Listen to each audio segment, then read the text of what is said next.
12,76,00,000 মানুষ। আগামীকাল 12ই ফেব্রুয়ারি ঠিক এই পরিমাণ মানুষ ভোট দেওয়ার সুযোগ পাচ্ছেন। এই 12,76,00,000 মানুষের মধ্যে প্রায় 30%ই জেনজি। আর জেনজি কী করতে পারে সেটা আমরা জুলাই 2024-এ স্পষ্টভাবে দেখেছি। হাই, আমি জুলিয়ান ফার্নান্ডেস আর আপনারা দেখছেন দ্য ইউরেনিয়ামস। যদি আপনি কাল ভোট দিতে না যান তাহলে আগামী দিনে সংসদে বসে দেশ পরিচালনা কে করবে সেই সিদ্ধান্তটা আর আপনার হাতে থাকবে না। আপনার সন্তানের নিরাপত্তা, আপনার নিজের নিরাপত্তা, স্বাস্থ্যসেবা, বেকারত্ব, এই গুরুত্বপূর্ণ বিষয়গুলোতে আপনার মতামত দেওয়ার সুযোগ আপনি নিজেই হারাবেন।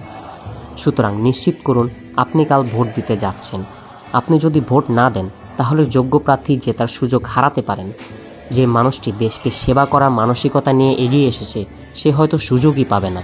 অন্যদিকে অযোগ্য, দুর্নীতিবাজ, সহিংস মানসিকতার কেউ জিতে যেতে পারে। অন্যের কথায় প্রভাবিত হবেন না।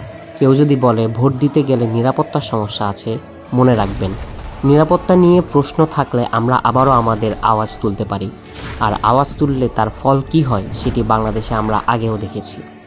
তাই কাল সকালে ঘুম থেকে উঠে পরিবারের যেসব সদস্য ভোট দেওয়ার যোগ্য তাদের সঙ্গে নিয়ে ভোট কেন্দ্রে যান। আপনার মূল্যবান ভোট অন্যের প্রভাবে নষ্ট করবেন না। গণভোটে যদি আপনার মনে হয় হ্যাঁ সঠিক তাহলে হ্যাঁ দিন, যদি মনে হয় না সঠিক তাহলে না দিন।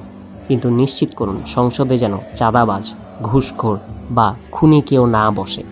সবশেষে একটাই কথা, আমার ভোট আমি দিব, যাকে খুশি তাকেই দেব।